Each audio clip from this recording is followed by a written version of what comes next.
Yo, what's up mga master? Mark Music here. Meron tayong tutorial mga master ito.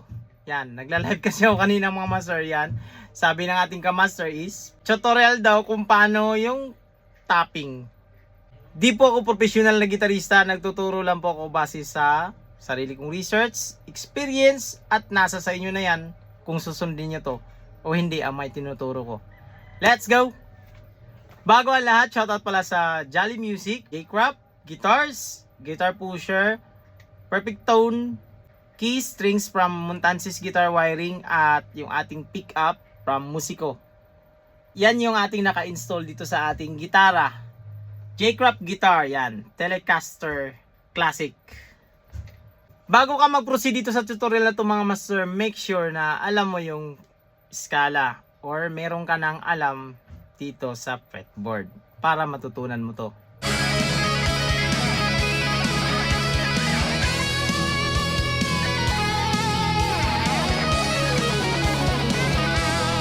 Tapping. Kung bago ka pa dito sa aking channel mga master, makinig ka kasi malalaman mo na to ngayon kung paano nangyayari yung tapping. Gamit natin ngayon is Tank G M-Babe by Aerosmith TV. Bago natin malaman yung tapping is may alam tayo kahit scale, major scale, ganyan, or alam natin yung mga nota sa ating fretboard para mas madali natin maintindihan kung paano nangyayari yung tapping. Paano natin i-apply. Kasi napakarami ang tutorial about sa tapping yan. Ito, makukuha nyo agad to pero hindi nyo siya ma-apply. So ito na yung step by step mga master. First step mga master is dapat alam mo tong hammer on pull off na tinatawag. So yan, ito yung ating index finger, yung hammer on pull off natin ito. Hammer on pull off.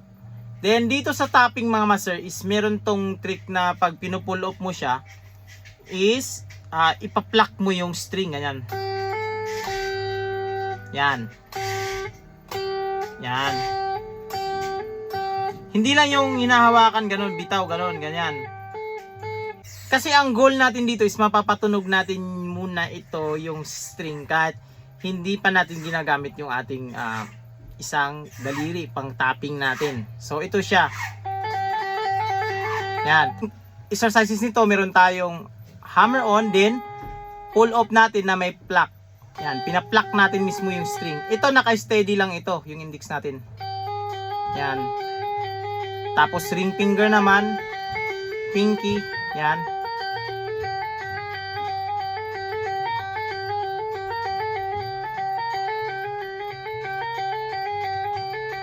Yan, practice mo lang yan hanggang makabisado mo na. At hindi kailangan ito na meron tayong tension na malupit talaga. Hindi, ano lang, relax mo lang yung daliri mo. Ito, ang thumb finger mo is naka-base din siya doon sa likod ng pagitan dito, nasa tapat na ating index para hindi mangawit.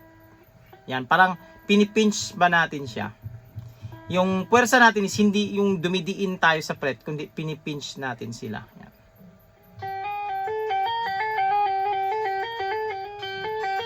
Yan. Then pag matapos ka na dyan, ngayon dito naman sa pagtatap. Dito sa right hand natin. Dito naman is kailangan dito is hindi ganito. Yan. Kung napapansin nyo, naririnig nyo yung ibang mga string. Yan. So ang gagawin dito para hindi maririnig yung ibang string, palm mo ito, yung palad.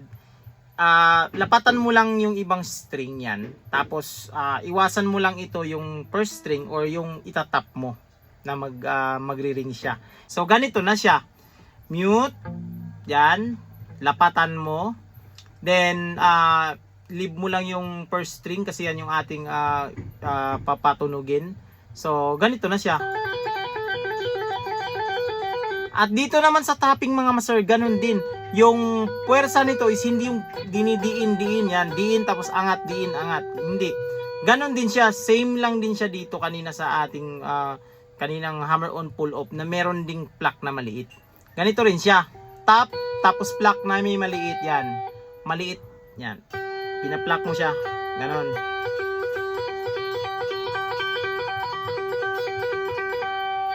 Ganon siya mga master. Yun na yung motion niya. Yan.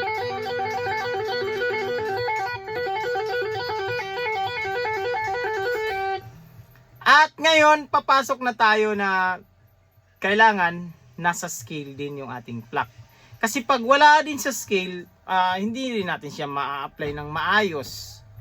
Kailangan nasa scale lang. Ngayon, pipick tayo ng scale. Example, G major scale tayo. Kukunin natin sa isang string lang ito.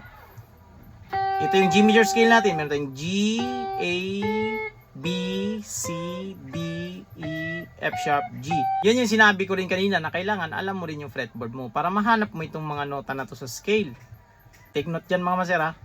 Yung first step natin is aralin muna yung fretboard. Pangalawa, para malaman mo yung mga scale at may apply mo na tong tapping kung paano gawin. Hindi lang kasi tayo basta-basta kung saan-saan lang natin itatap. Kasi nakabase din sa skala.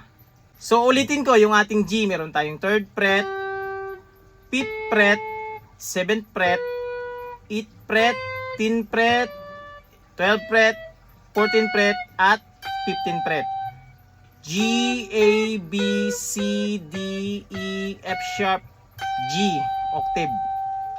So yan din yung ating itatap. Yan yung ito yung 5th fret, 7th fret, 8th fret, 10th fret, 12th fret, 14th fret, 15th fret. At pwede pa natin gawin dito kasi octave pa niya to eh. Ito, yung 17, yan, 19, yan, mga octave niya yan.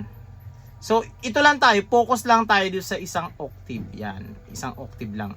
From 3rd fret to 15th fret. Yan, kasi buo na rin yung scale na G major scale diyan. You know? So ito na. Let's say gagamitin na natin ito kasi may nota dito. Dito tayo mag hammer on full off. Kasi pag dito natin gawin yan, sintonado. Magtutunog na siya na parang wala kasi siya sa scale eh. Walang G sharp sa ating G major scale. So A yung gagawin natin yan. Yan. So ang itatap ko is ito. Yan tatap ko to yung B kasi ito yung susunod. Meron tayong G, A, B. Yan. Kasi pag itatap ko tong A sharp, sintonado siya. Ngayon, tutunog minor.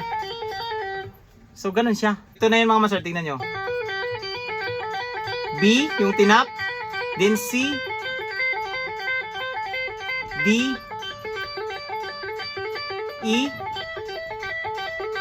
F sharp, then octave na G. Then, hindi lang ito yung patatakboy natin. Pwede rin ito tumakbo yung ating left hand. Yan. Basta't, nasa scale pa rin. So, ito yung position dito. Meron tayong ito, yung whole step yan. From G to A. Then, meron din tayong whole step from A to B. Sa B natin is half step lang sila. B to C yan. Kasi pag whole step natin yan, sintonado na. Wala na dun sa scale. So ito lang tayo. Then C to D, whole step. D to E, whole step. E to F sharp, whole step. Then F sharp to G. Yun yung half step. Octave niya yan. Dalawa lang yun. Tig dalawa-dalawa. Pero pwede mo rin gawing tig tatatlo. Kung abot ng daliri nyo. Yan. Kagaya nito. Ito, tatlo gagawin ko. G, A, B. Yan.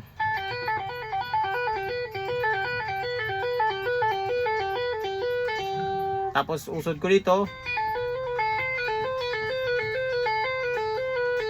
Usod naman dito.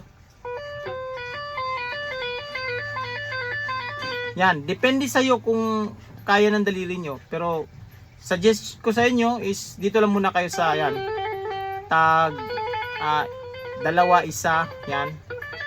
So gagawin na natin to, i-apply na natin. So dito tayo mag-start. Iusod natin is dito na siya.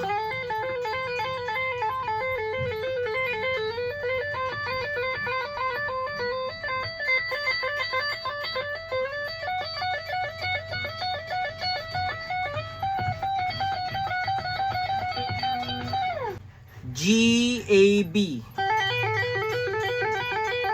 Then A, B, C. B, C, D. C, D, E. D, E, F sharp, then E, F sharp, G.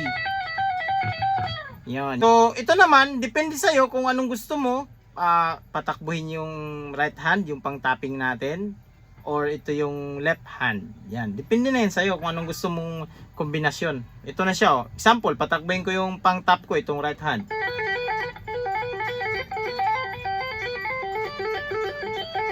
Yan. Then pwede ako magtigil dyan, then patakbuhin ko na yung left hand. Pwede mo rin silang isunod-sunod. Patakbuhin mo muna yung right hand, then left hand.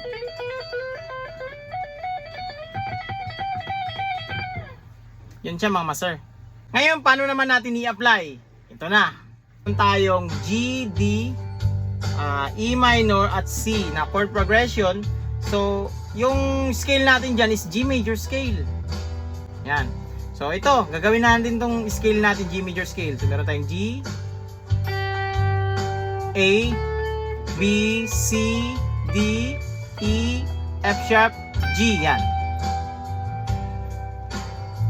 Pakinggan mo muna yung paglipat ng kanta, yung tempo, siyempre yung groove, para malalagay mo yung skala mo. So, gagawin ko mo ngayon, i-skill ko lang muna. So, ito na siya. Yan.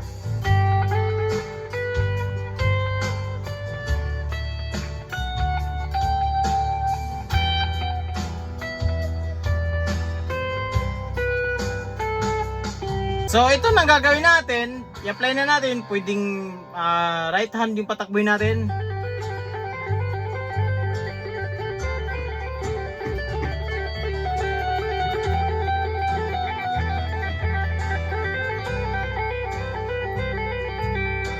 Ito naman yung patakboy natin.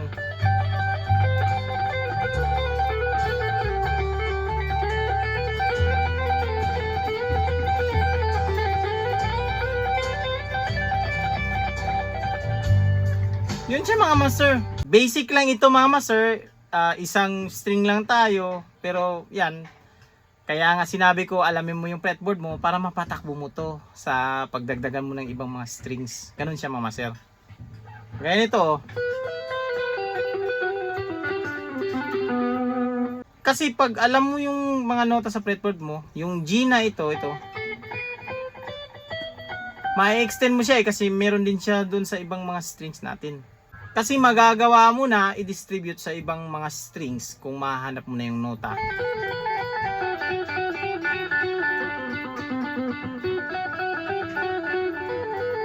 So hanggang dito lang yung video natin na to mga master. Sana wag itong kalimutang i-share sa mga kaibigan nyo, kakilala nyo na ganito rin yung katanungan na gustong matutunan paano mag-tap. Ito basic lang itong tutorial na to mga master, pero alam ko marami kayong natutunan nito mga master at kayo nang bahala mag-explore yan, i-improve kung anong magagawa nyo sa tapping. Marami po yung mga combination dito mga master na makagawa kayo ng sarili nyong estilo. Yun siya mga master. So, hanggang dito lang. This is Mark Music.